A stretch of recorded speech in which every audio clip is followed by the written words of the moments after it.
Day. My name is Drew. I'm from Home Plate Kelaguen shop. We're located down here at Chamorro Village, right next to the main pavilion on the Paseo side, unit number 168.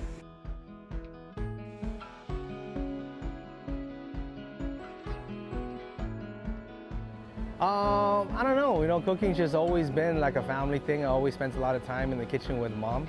And, she always used to love making chicken Kelaguen, so we just made that a lot growing up, and it brought us together as a family. Obviously I would, be outside barbecuing with my stepdad, and my brothers, we'd get together, debone, chop the chicken, and it just really started that way, and then over at my mom's house, we used to have this big lemon tree in the back, so we always had some fresh lemons, so anytime we had a barbecue, people would always bring meats over to Kelaguen, so it just became something that was always on the table, was always there, and still here up until this day, I think my earliest memory of cooking is like 3rd grade, I think. We always had fiestas, family fiestas, and so we'd always prep, we'd always barbecue, always doing something in the kitchen. Every weekend was always a barbecue, so the kitchen was always a good place to find, family, and just talk, catch up on life, with the family.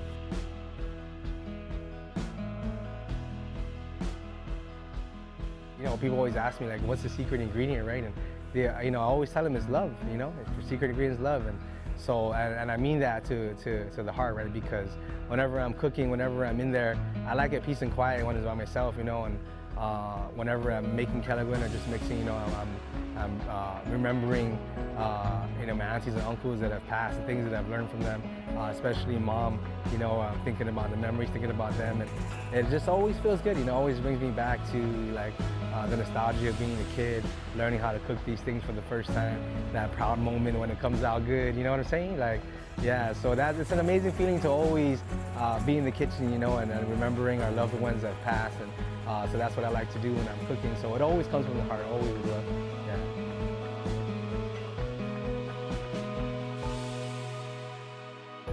You gotta barbecue the chicken, and you gotta chop the chicken, then you gotta grate the coconut, then you gotta cut the onions, cut the peppers. So it's really all like there's really no order of doing it, as long as in the end it all comes down to that final product.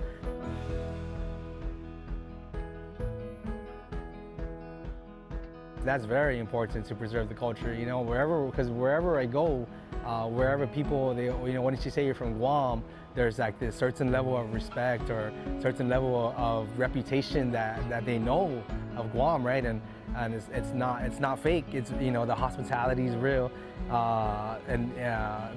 seeing different parts of the world, seeing different cultures, right? Like, it just makes you more proud of where I come from, right? And I think it's important to carry on the culture, especially through the foods that we eat, because Guam has a very unique lifestyle, where the hospitality, the way we take care of each other, and especially in hard times, I think it's very important that we carry that forward.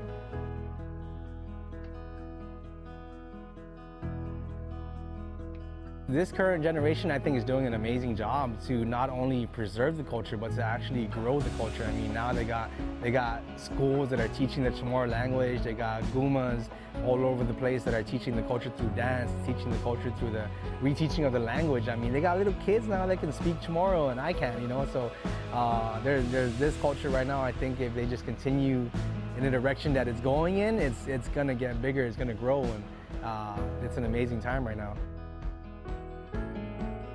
Day, my name is Andrew Arce, and I'm proud to be a part of KUAM's Culture Club.